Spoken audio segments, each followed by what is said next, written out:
Lur, coba tebak, aku lagi ngapain? Aku lagi ngangon bebek, Lur.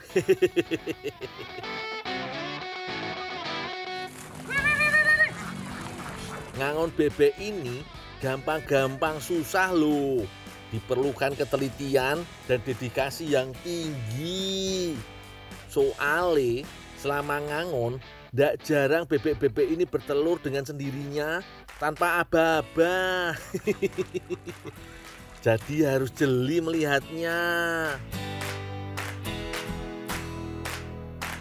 Biasanya bebek akan bertelur di dalam sawah atau terkadang di jerami bekas padi. Kalau ada yang tidak keambil telurnya, bisa rugi dong pamanku pemilik bebek ini. Bebek petelur biasa diangon untuk meningkatkan kualitas telurnya, Lur. Ketika diangon, pakan tambahan berupa serangga, bulir padi, ataupun ikan akan menambah gizi bebek-bebek ini.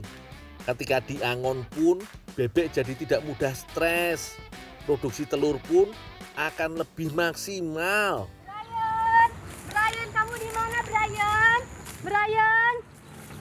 Brian di mana, Brian? Kamu di mana, Brian? Teh, nyari siapa, Teh? Nyari Brian, duh. Brian? Iya, tadi hilang di daerah sini. Anak siapa? Nggak tahu. Bapaknya nggak tahu? Nggak tahu juga. Indungnya? Nggak tahu.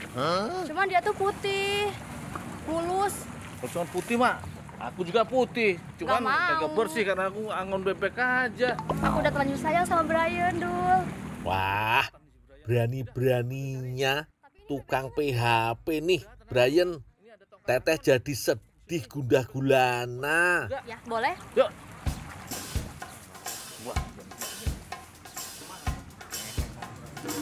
Brian! Tenang, Teh. Kalau ketemu langsung tak pites. Biar tanggung jawab. Brian! Brian! Brian! Brian! Duh.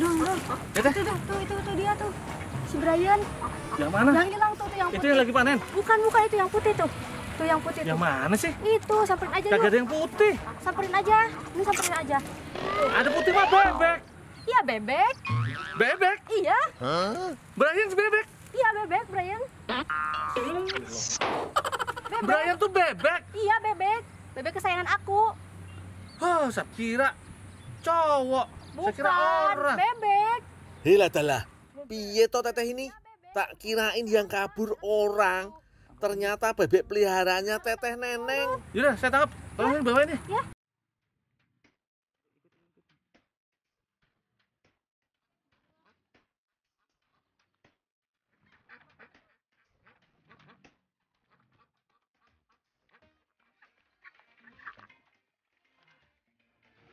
Tangkep dah. Ini Brian. Iya, ini Brian. Kira mah orang. Tak bebek. Enak mah dipotong. Jangan dong. Jangan. Ini bebek kesayangan aku. Kalau mau dipotong, mending aja ke rumah aku yuk. Emang ada bebek lain? Banyak. Mau potong sebanyak juga nggak apa-apa. Boleh? Lur, kalau niat membantu dan ikhlas kayak gini nih, Lur. Lumayan kan?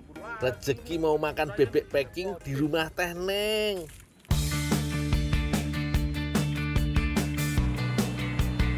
Lur, Brian udah tak mandiin. Bebek packing untuk dimasak pun udah ku sembelih dan cabut bulunya. Sekarang tinggal kita bersihin jeroan bebeknya yo. Caranya dari bagian bawah perut seperti ini, kita seset perlahan-lahan. Itik packing adalah sebutan untuk bebek yang satu ini. Warnanya putih, hampir menyerupai soang. Tapi bedanya lebih kecil dan mirip seperti entok.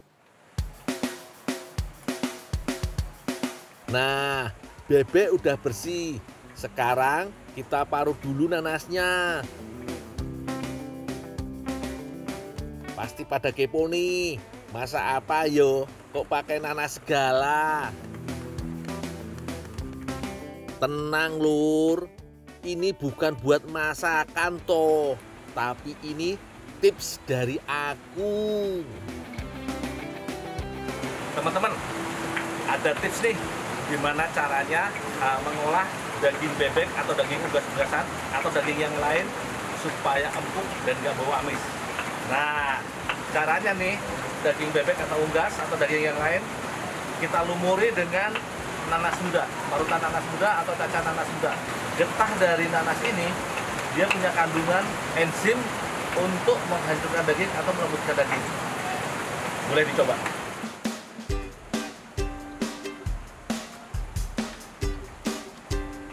Piye lur, tips dari aku pastinya sangat bermanfaat toh. Gundul gitu loh.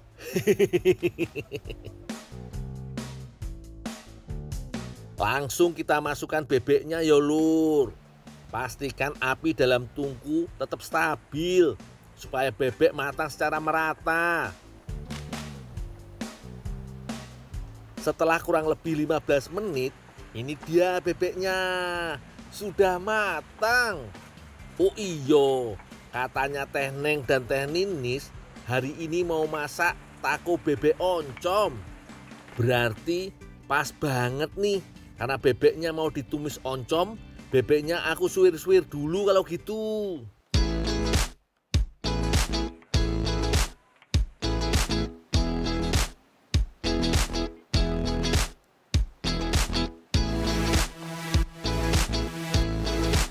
Sambil nunggu bebek disuwir, Teh Neng menyiapkan bahan pelengkap takonya.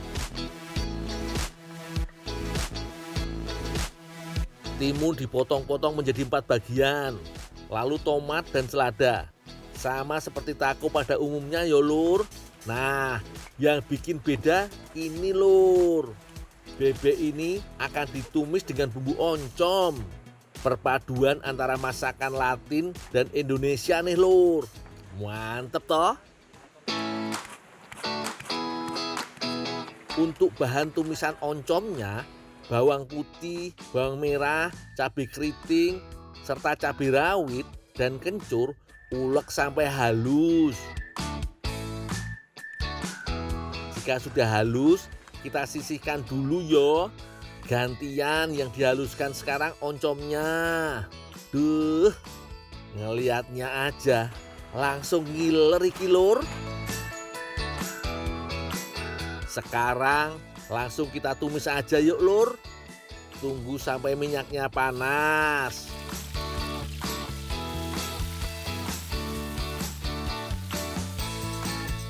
Kalau sudah wangi gini, langsung masukkan oncom yang sudah dihaluskan. Aduk sampai merata. Jika sudah merata, langsung tambahkan air secukupnya ayo. Tunggu sampai airnya menyerap. Barulah suwiran bebeknya kita masukkan. Wah, wangi banget iki. Tuh lihat, daging bebeknya langsung menyatu dengan oncomnya.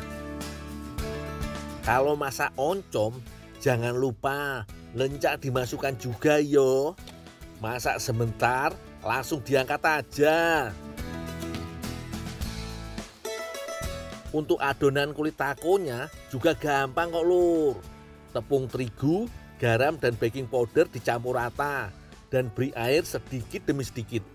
Aduk hingga adonan menjadi kalis. Kalau putih, monoton toh lur. Tinggal beri pasta makanan supaya warnanya lebih meriah.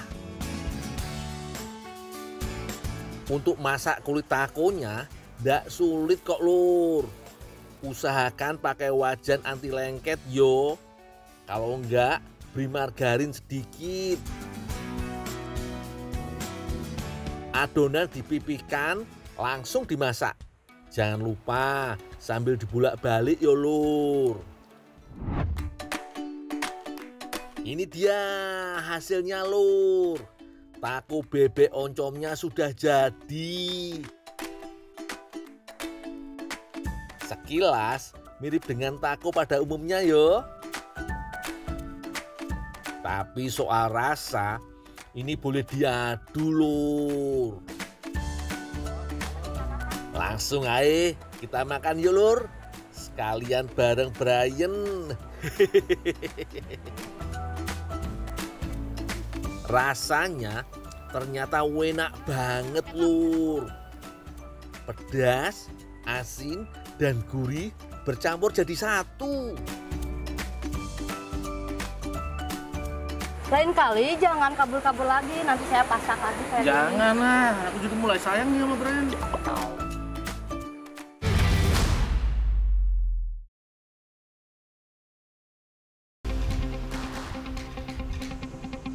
Wih, sore yang cerah emang paling enak kalau jalan-jalan ya lur.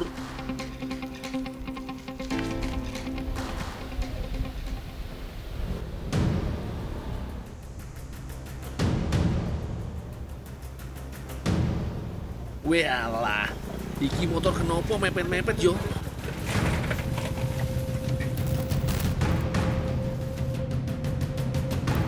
Tolong!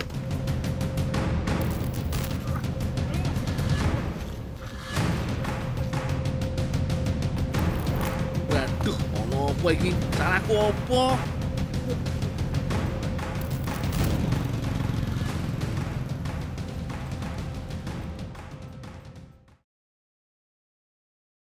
Buka. Dul. Oh, iya bos. Omongnya gue jago masak. Iya bos. Aku pengen tok masake sing paling enak. Malah apa bos? Masak gasir.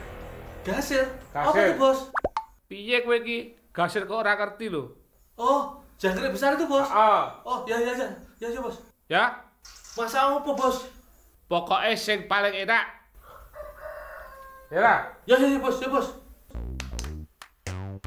Waduh lur, aku diculik cuma karena pengen dibuatin makanan enak. Dikirain kenopo, tiwas wedi tenan aku. Yo wis, sekarang tak nyari gasir dulu.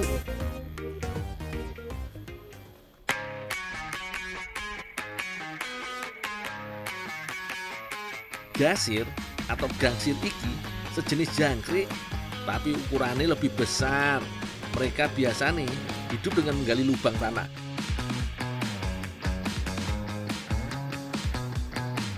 Meskipun sering dianggap sebagai pengganggu tanaman, gasir bisa diolah jadi makanan enak loh. Sabar yo, nanti tak ceritain rasanya kalau udah jadi. Sekarang aku harus nyari gasir yang banyak. Aku harus cari gundukan tanah yang menandakan ada gasir di dalamnya. Setelah ketemu, langsung dicangkul wae yo. Hewan iki cukup gesit membuat lubang di tanah. Jadi, aku harus sambil mengorek-ngorek dalam tanah. Sudah dapat lumayan banyak iki gasirnya.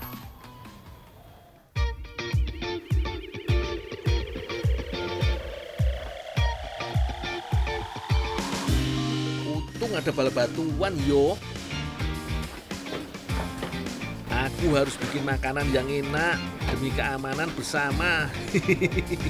Soalnya iki kan pesanan bos penculik.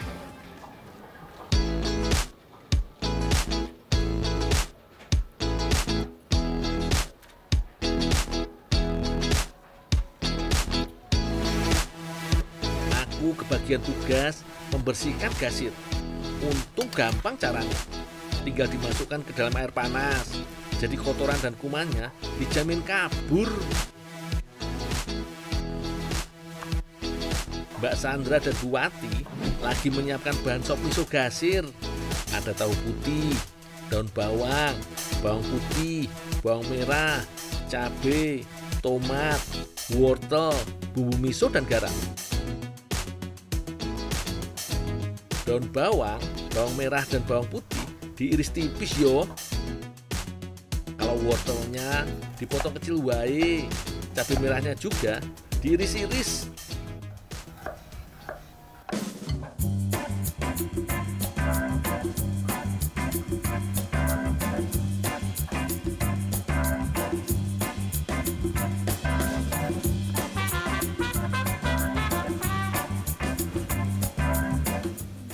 Pak.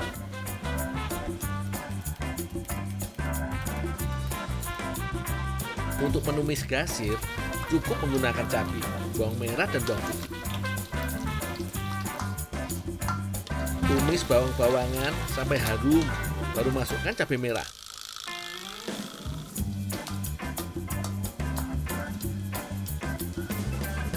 Setelah itu, baru gasirnya.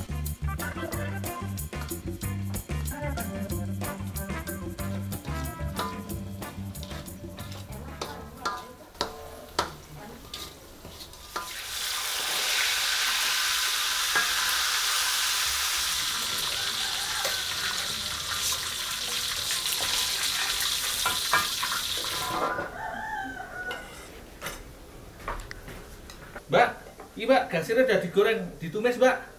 Oh iya, tersuan ya Dol. Ojo lali loh Mbak, masak enak ya Mbak ya. Siap Dol. Oh iya.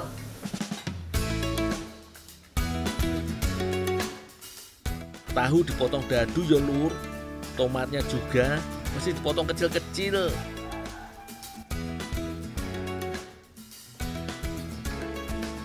Kalau masak Rian ya Bu. Ya.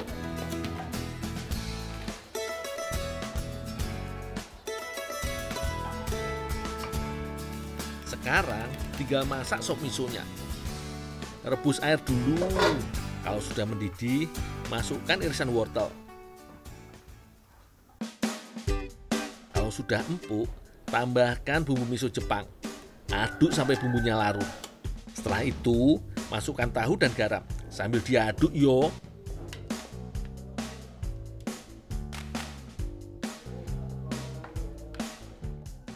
Sekarang saatnya pemeran utamanya dimasukkan.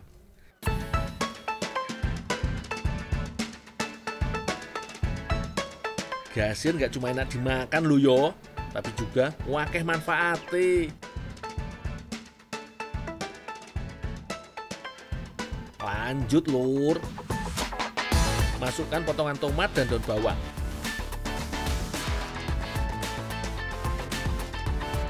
Aduk pelan-pelan yo, supaya tahunya nggak hancur. Tunggu sebentar lagi yo.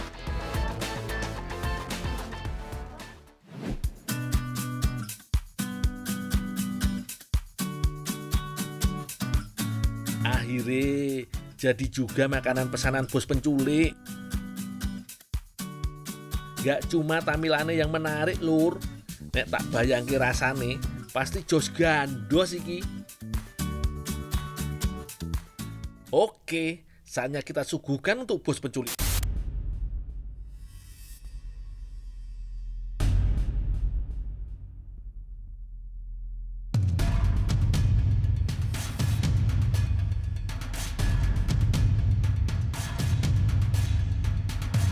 Waduh, aku deg-degan banget iki. Semoga bos penculik suka makanannya. Ora nggo sego, Bos. Ora diet. Asape sekondi, Dol? Hah? Jogja, Bos. Jogja. Jogja, Bos. Gede sak kampung. Bosnya juga Jogja, Bos. Aku ya Jogja. Ya makan bareng-bareng aja, makan bareng aja. Ya.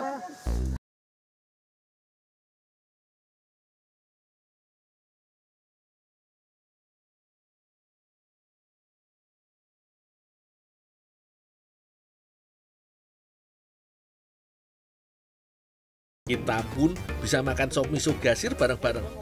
Tentunya dengan suasana senang. Ono-ono wae yo, minta dimasakin aja, harus pakai diculik dulu. Oh iya lur, sop miso gasir sepintas mirip sop biasa, tapi rasanya agak beda iki. Soalnya ada tambahan bumbu miso Jepang, jadi rasanya gurih dan sedikit asam khas bumbu miso. Pas banget dimakan sama gasir yang renyah.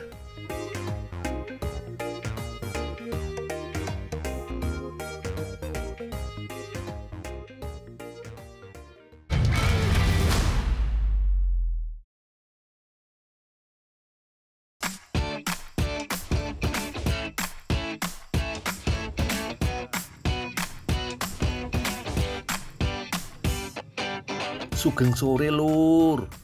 Kali ini Aku berada di Kecamatan Prajurit Kulon, Mojokerto, Jawa Timur. Ayo, ada yang bisa tebak enggak? Aku sama Mbak Vanes sedang apa di tengah kebun? Kami sedang ngerontoki daun kelor untuk diolah di UMKM. Oh iya lur, kalian pasti pernah mendengar peribahasa dunia tak selebar daun kelor toh? Itu karena daun kelor memiliki ukuran yang sangat kecil. Meski begitu, daun kelor punya segudang nutrisi. Ada yang ngomong daun kelor itu tumbuhan sejuta manfaat, Mbak. Terus juga satunya bisa mempercepat pertumbuhan rambut loh. Mempercepat pertumbuhan rambut? Iya. Serius? Serius. Jadi bisa rambutnya gondrong gitu, Mbak? Bisa jadi gondrong nanti kalau habis makan daun kelor.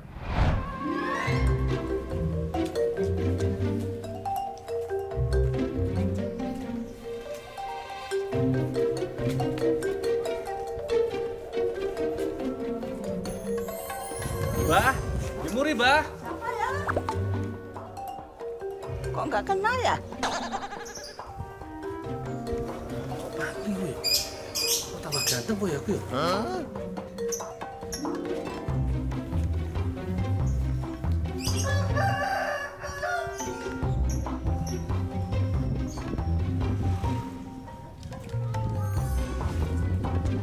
Mas, ini kemana Mas? Oh iya, taruh situ aja. Tolong ambilin burung kenyarinya ya. Oh iya Mas. Walah, lur, kok si masih ndak ada senyum-senyum yo sama aku. Tumben banget, biasanya ramah loh.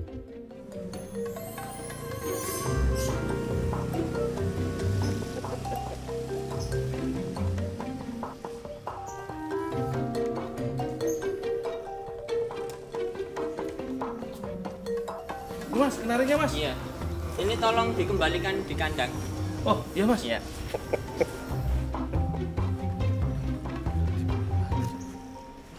Pada lupa sama aku ya.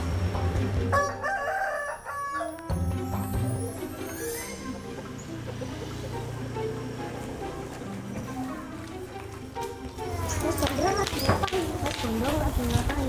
Lagi ayam. Gondrong. Nah aku lagi gundul ya. Rambutnya sama gondrong.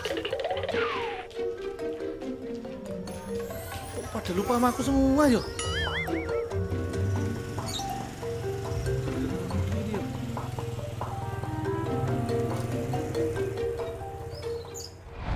Gak apa-apa. Oh, kalau gondrong nanti orang-orang udah nggak kenalin aku. Nah kan nanti bisa potong rambut lagi, Dul. Iya ya. Tapi boros Mbak. Dul udah banyak. Udah Mbak nih, udah segini nih. Tuh, ini satuin nanti anterin ke rumah produksi UMKM ya. Oh, ya Mbak. Jangan lupa Apalagi tuh Mbak? nitip mie yang udah jadi ya di Busri. Mie instan. Mie kelor, Dul. Oh, emang ada mie kelor? Ada dong. Oh, ada tuh mie daun kelor. Yaudah, nanti tak mintain Mbak. Makasih ya, Dul. Iya Mbak. Yaudah, aku antar dulu ya Mbak ya. Ya, biar tak lanjutin ini.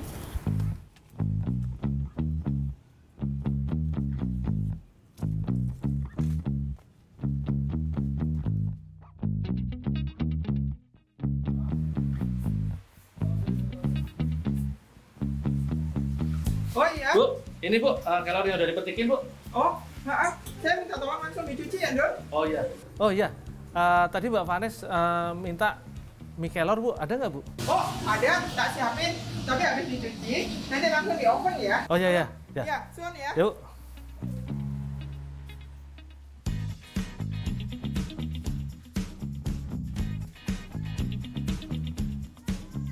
Di UMKM olahan produk kelor KWT Putri Kencana ini, daun kelor diolah menjadi beragam produk makanan olahan. Salah satunya menjadi mie. Sebelum di oven, daun kelor harus dicuci hingga bersih dulu.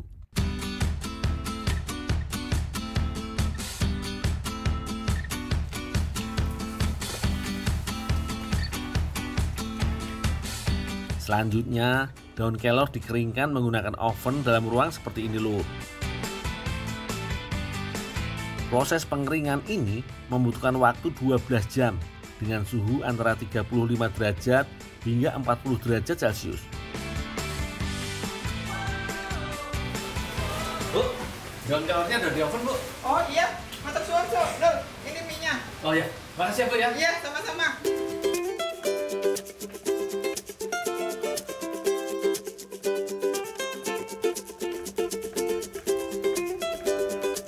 Setelah dikeringkan, daun kelor selanjutnya dihaluskan menggunakan blender.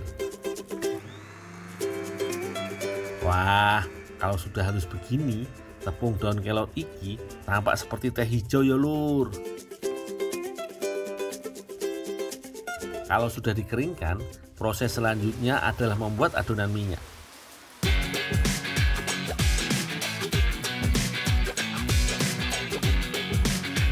Bahan-bahannya terdiri dari tepung terigu, tepung beras, tepung daun kelor, bawang putih, bubuk garam, bumbu halus, telur dan air. Campur semua bahan, kemudian uleni hingga kalis. Dalam proses membuat adonan ini menggunakan air dingin agar mie-nya menjadi kenyal dan mulur-mulur lur. Setelah adonan padat, diamkan selama 20 menit. Agar adonan mie tidak kering dan putus saat digiling nanti. Terakhir, giling adonan beberapa kali hingga tipis, lalu giling kembali hingga menjadi untayan mie. Nah, kalau sudah, mie kelor basah tinggal dikemas dan siap dijual.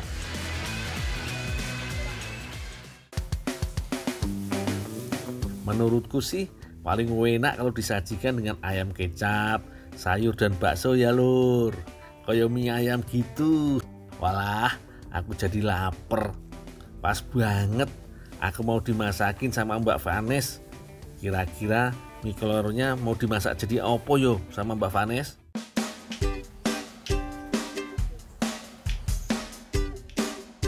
Wah lur, ternyata mie kelor ini bakal dimasak jadi ifumi oleh Mbak Vanes. Kalian tahu nggak lur, apa itu ifumi? Itu loh, olahan mie kering dari negeri tirai bambu yang disajikan dengan tambahan capcay kuah. Sajian satu ini terbilang cukup spesial di Tiongkok. Soalnya seringkali dihidangkan sebagai sajian khas tahun baru. Nah, pertama-tama Mbak Vanes menyiapkan bahan untuk isian capcay dulu lur. Seperti biasa, potong sayur-sayurannya terlebih dahulu seperti wortel dan sawi putih.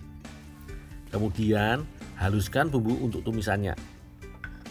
Terakhir, tambahkan jahe dan geprek bersama bumbu halusnya.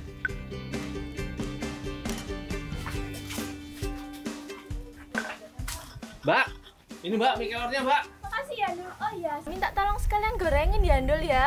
Oh, digoreng Mbak? Iya, dicetak bentuk mangkok. Nanti ada cetakannya. Oh iya Mbak. Makasih ya Ndul. Iya Mbak.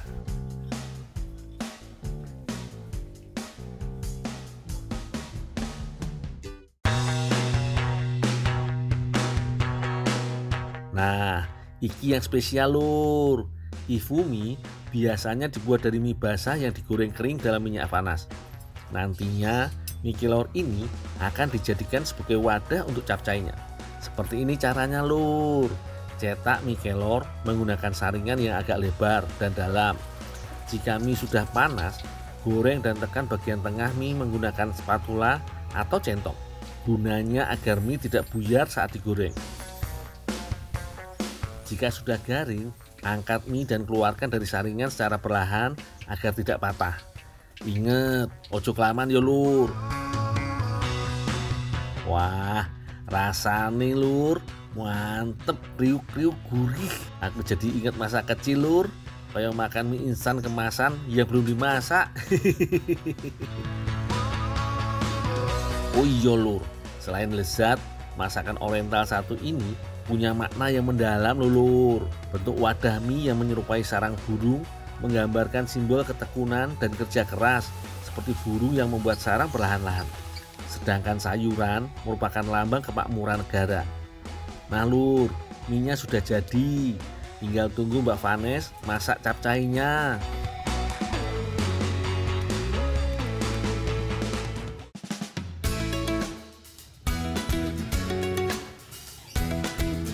Tumis bumbu halusnya terlebih dahulu. Kemudian tambahkan garam, gula dan air. Masak hingga bumbu matang. Lalu masukkan wortel dan masak hingga setengah matang. Biar makin lengkap, bisa tambah daging ayam, sosis, udang ataupun bakso. Kayak Mbak Vanes ini. Walah, pasti enak tenan niku. Jika semua bahan hampir matang, tambahkan potongan sawi putih, lalu aduk rata. Terakhir, jika sawi sudah layu, pastinya masukkan daun kelornya, Lur.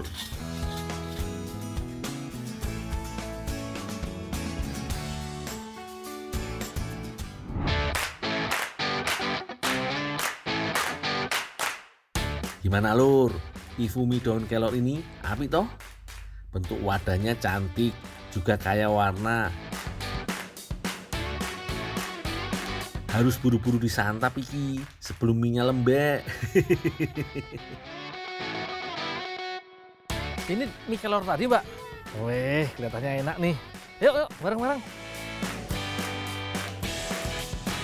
Wah, Lur, iki sih yummy banget. Minyak garing dan gurih berpadu ciamik dengan capcainya yang bumbunya enak dan gurih. Pokoknya iki ndak kalah enak sama mie ayam.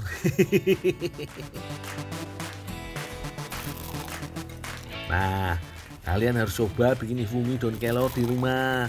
Siapa tahu nanti rambutnya bisa cepet gondrong kayak aku tadi.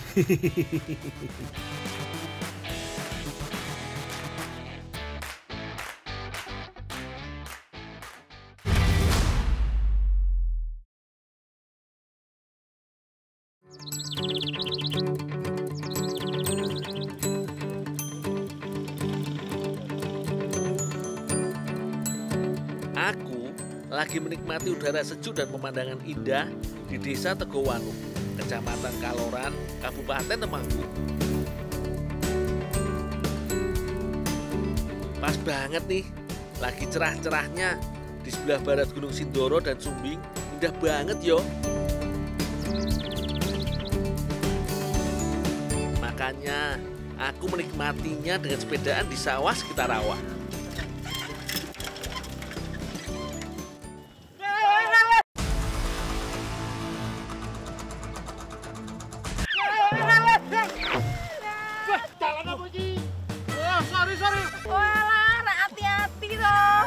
Golek apa, Mbak? Aku Mbak. Golek lempung. Lempung nggo ngopo? Go keramas. Nggo keramas. Yo, Apa iso toh? iso. Lempung sing kaya ngopo toh? Wah, jatuh membawa berkah tenan iki. Jadi bisa bantu Mbak Ana buat cari lempung. Tanah lempung di sekitar sini sering digunakan untuk membuat batu bata atau genteng. Biasanya dipilih tanah yang berwarna merah agak keputihan karena mengandung banyak kaolin. Jenis tanah ini juga sering dipakai untuk keramas loh. Oh iya, karena sawah di sini cukup berair, harus dikorek dulu bagian atasnya biar lumpurnya gak ikut keambil yo. Nah, tanah lempung yang kita cari letaknya sekitar 15 cm ke bawah. Sudah cukup banyak ini lempungnya. Bisa lah dipakai untuk keramas.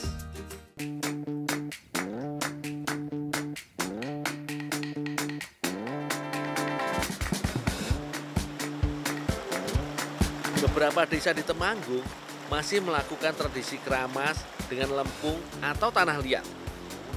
Nah, Desa Gemawang, Desa Tegowulu, Kecamatan Klodran masih melakukan tradisi ini sampai sekarang. Pas banget iki, ada sungai yang airnya bersih dan bagus, bisa keramas di sini. Sekalian mandi dan bersih-bersih gara-gara jatuh di sawah tadi, seluruh badan jadi kotor iki. Mbak, tak jalan lempungnya, Mbak. Ngopo kowe nang jalan kan rambut terus keramas. Ora tak nggo keramas kok, tak nggo masak lho. Mau masak apa? Masak godhong kates, ben ra pahit. Malah sisan dene iki wae sisan. Sisan. Oh iya iya.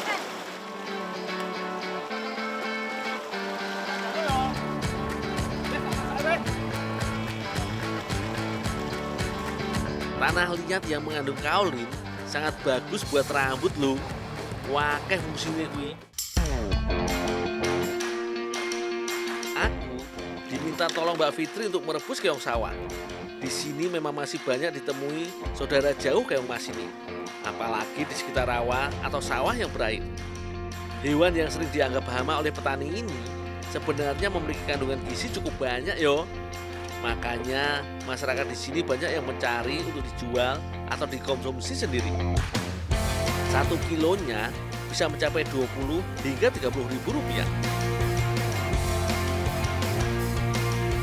Oh iya, kalau merebus keong lebih baik keongnya sudah dimasukkan saat airnya masih dingin. Jadi lebih mudah dikeluarkan dari cangkangnya.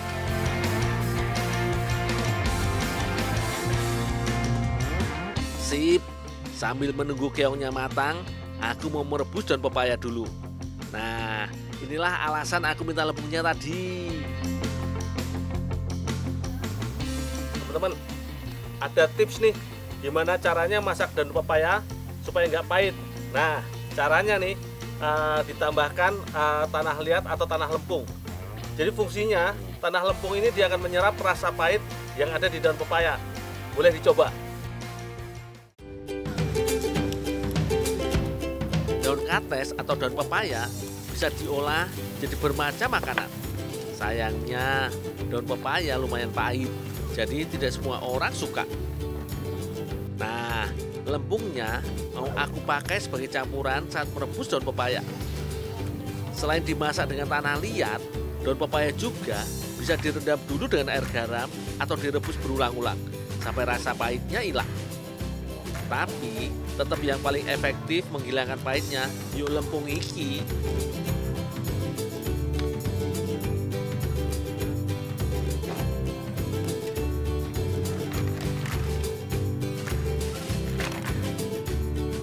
Setelah mateng, keongnya langsung dicongkel. Bener toh? Jadi lebih gampang nyongkelnya. Oh iya, ambil bagian keong di depan aja. Biasanya bagian ujung malah mengandung campuran kotoran yang rasanya pahit.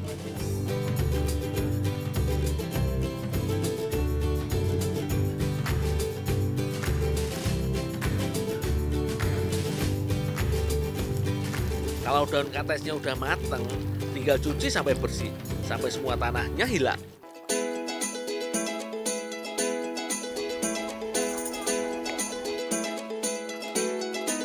Keong dan daun kates mau dimasak dengan bumbu rica-rica. Pas banget, Mbak Fitri dan Mbak Ana lagi bikin bumbunya. Bumbunya hanya bawang merah, bawang putih, cabai, serai, lengkuas, ketumbar dan lada. Langsung dihaluskan semua wae yo. Siapkan juga santannya. Kali ini yang dipakai kelapa tua supaya dapat banyak santannya.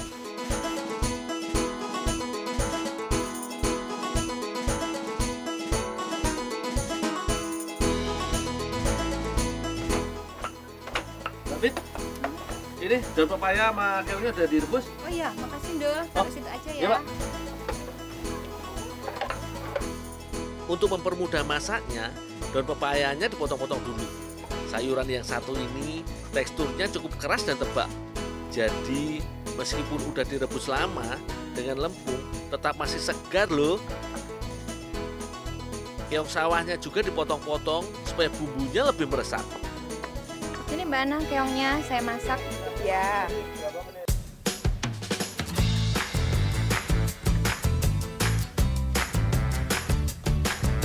Kalau masaknya gampang banget yo. Tinggal oseng semua bumbunya, kemudian masukkan santan. Terus tambahkan daging keong. Tunggu sebentar sampai bumbunya meresap.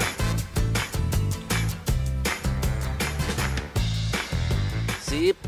Terakhir daun pepayanya. Gak perlu terlalu lama, kan daunnya sudah matang tadi.